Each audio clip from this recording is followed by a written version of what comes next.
Hey everyone, IvyLeeGaming here, and today we're playing honkaistarrail. For today's video, we're going to talk about some special resources that you probably want to make sure you use efficiently. Let's talk about those fancy relic forging materials we got from the Nameless Honor Battle Pass.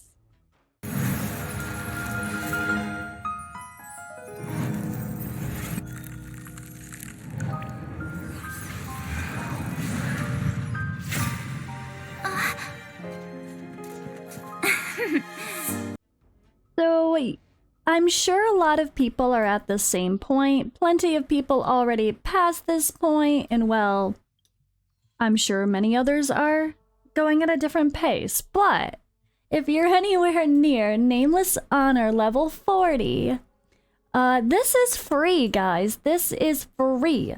This is not part of the paid battle pass called Nameless Honor.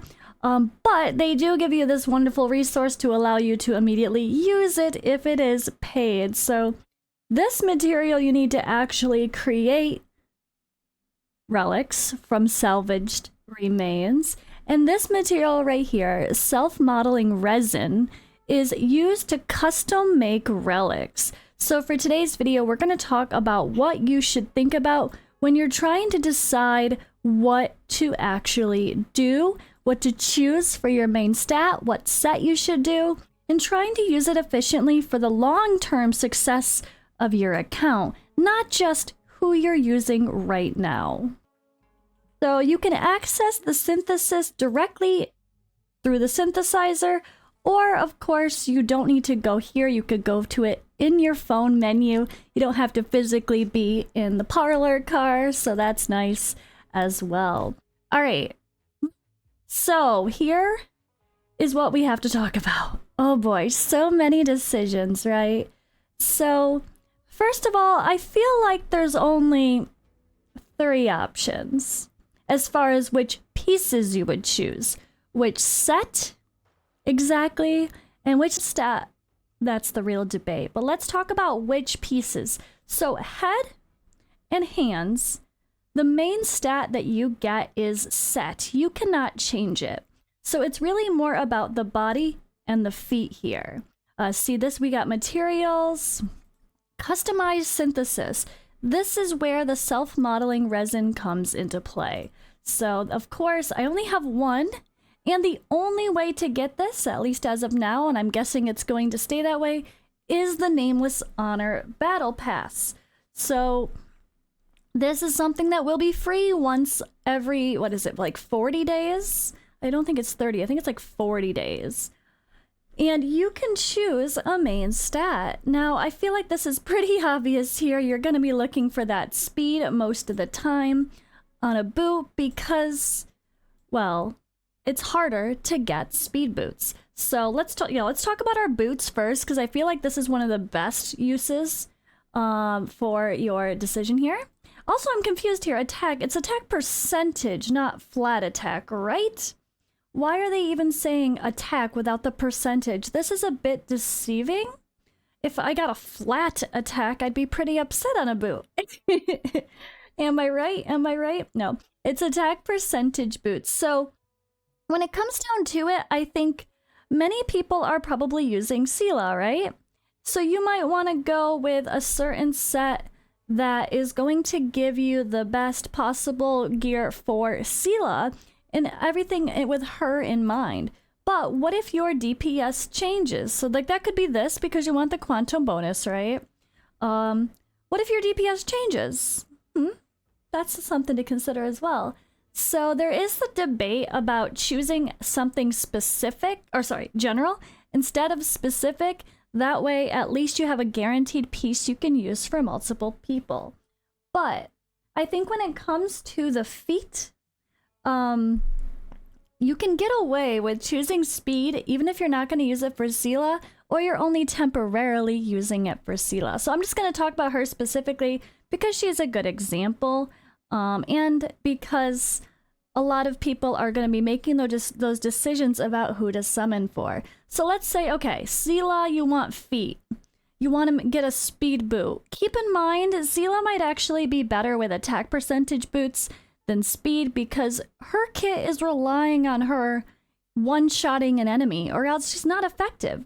So if you need to make sure you can get enough stats on her attack-wise, crit rate, crit damage-wise, quantum damage-wise, before you worry about how often she's going or else, well, speed is king, yes, but she needs to do that damage in the first place. So I am personally of the mindset that Seela does not need speed boots because you're probably going to be using Tingyun or Bronya for now. There's some other options in the future.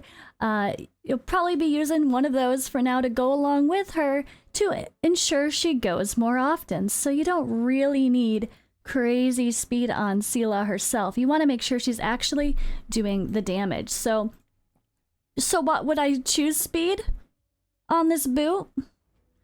Or would I choose attack? I would still choose speed, even though what I just said is how I feel, because speed boots really do seem to drop less. It's not a set 25% across the board for dropping a certain main stat or the substats from what I can tell. And I know Genshin is the same. There's different drop rates for different substats and whatnot. So it does highly have to play a role into your decision making here. So the good thing with this is you can guarantee a 5-star speed boot that's got the max amount of speed possible that you can add to your character. So even if, let's say I go speed on here, even though I want attack percentage for Seela ultimately, I could still use that speed for now and try to get attack percentage elsewhere, probably, hopefully. And then guess what? Silverwolf comes down the line, right? She's quantum. She could take advantage of that. I could give her that speed boot. Or a 5-star speed boot is going to be so strong for your support characters that it's fine to use a mixed set. You don't have to necessarily complete the set. Who cares if they're quantum or not? That could be something that you think about as well. But it really is a good idea to try to pick one of the sets that are going to be less often chosen. You know, like, you could, although you can look at it a different way. Feel free to. I see both sides to this, and I'm personally in debate because I also like the idea of choosing an attack percentage, right? This works for everybody. It doesn't have to be quantum. You might be able to benefit more from choosing a random set, but you're also going to be able to drop some of these other sets more. The sets that are more common to drop, like the break effect as well, you don't necessarily need to rely on forging it. So you probably should be forging the more unique things that are harder to get specifically what you want. So let's just go back here. Let's talk about the body now. So feet, I really think, again, my feet speed is 100% fine and probably any set because you could use that on anybody, especially a support character that you want to make sure is going first to boost the rest of your team. And personally, I have Silverwolf in my head when I think of doing a speed boot just because she's quantum, right? Right. I think, yeah. Right? Question mark. I have to think about that. She's not out. It's hard to remember. But either way, I want Silverwolf to go first to make sure she can change the weakness matchup there, right? To something on our team if it's not already. So she's going to want to go before my damage dealer. So having a speed for someone like her is going to be really beneficial. Or Tingyun. Or you, what's her name that's coming? I forgot her name already. The cute teal-haired foxy lady. I can't think of the spelling of her name. I'm not going to try to pronounce it. I'm going to fail. All right. So there's lots of options there. But body is important, right? So crit rate and crit damage are going to be, I strongly think, the best choices here. If you are going to go this route with body, I think it's safe to say crit rate is going to be your best choice because crit damage is fun and all, but you need to crit in the first place to take advantage of it. And it's pretty hard to get your crit rate stats up high without crit rate, at least for now. And either way, having an extra crit rate body piece for your account for future characters it's not going to be wasted. It's going to be great. So what's the worst case scenario? Let's say you really do lack crit rate gear and you want that for your Seela. You could go ahead, grab this as well with crit rate, and then in the future you find something better, or you're able to move to a crit damage build because you've got enough crit rate with perfect rolls and substats. Maybe that piece goes on a Chincha eventually, right? Maybe Chincha eventually, if you ever use her. Or Silver Wolf, or whoever else comes out in Quantum that can actually pump out a little damage too. So that's something to keep in mind. Trying to think about the future characters and if someone's going to be able to use it. Try not to be too niche on something because then you're so pigeonholed into one thing. Keep in mind, Jin Yuang banner, right?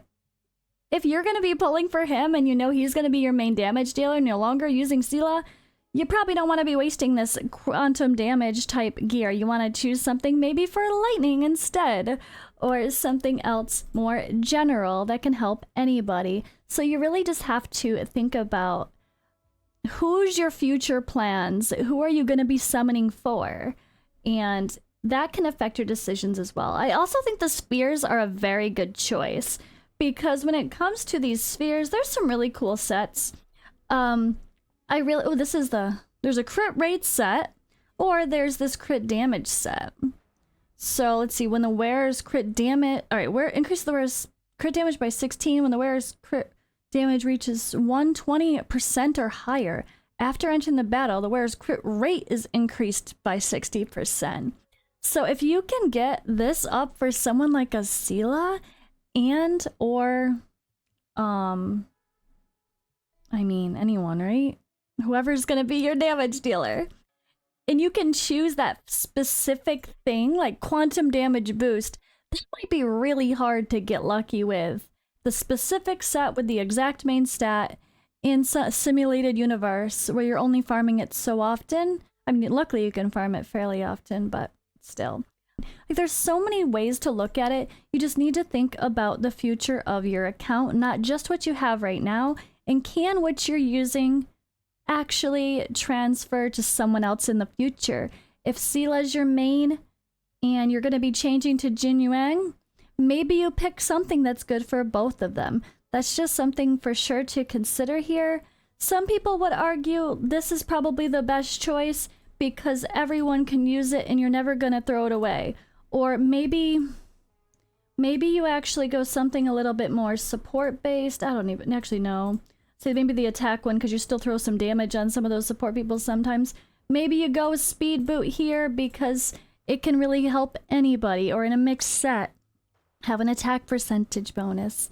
That's something to consider too, because at least it's not so pigeonholed into only one element type. So this is kind of the debate that I'm going through in my head before I choose. I honestly think I'm personally going to go with the feat of speed, even though I want attack percentage on my Seela for long term. I think I would do this because it's so hard to get 5-star speed boots overall. So if you can guarantee that happening, period, great. And then this is a future piece that I can use for Silver Wolf, assuming I'm gonna find a way to make sure I get her one way or another.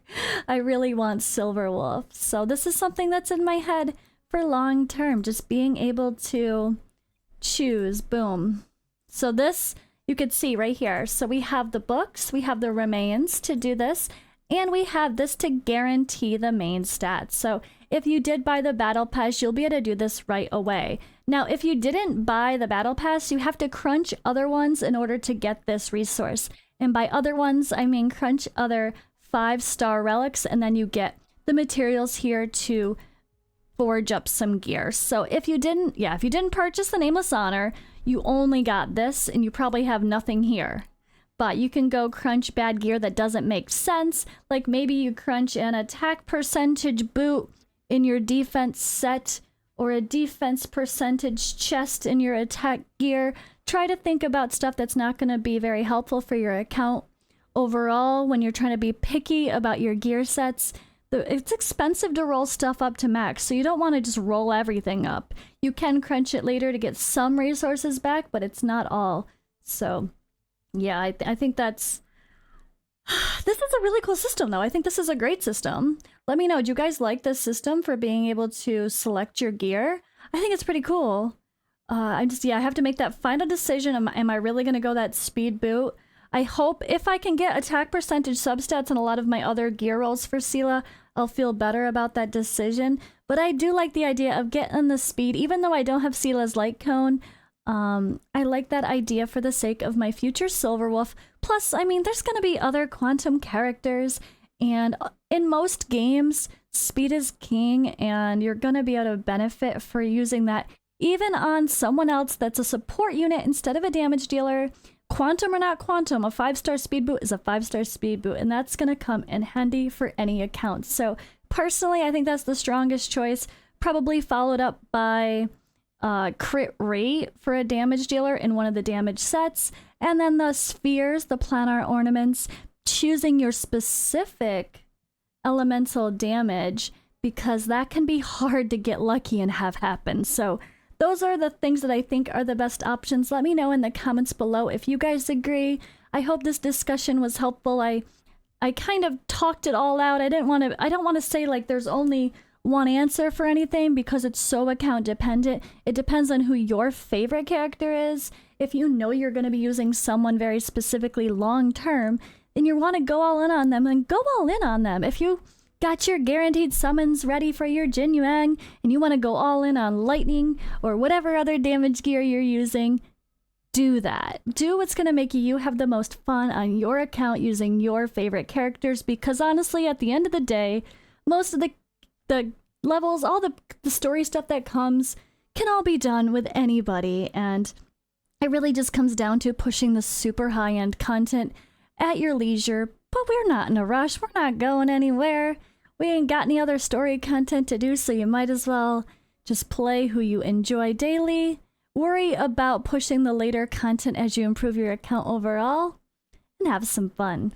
Be sure to check out my video on the Nameless Order light cones. I do go through one by one talking about the scenario of choosing it or not, and then I do kind of talk about which ones are the standouts that I think should be the ones you debate between. So if you want a bit of a breakdown on each one, that's a very helpful video, as well as my general light cone video from the Light Cone Manifest shop. That's the one from the Forgotten Hall. I feel like I do a good job talking about those light cones and the other options we already have, and if they're worth choosing, and which one you actually want to invest your duplicates into as well for superimposition. So thanks for watching, guys. Go check out those videos if you haven't already. Please make sure to subscribe, hit the like button, and I'll see you in the next video or live on Twitch.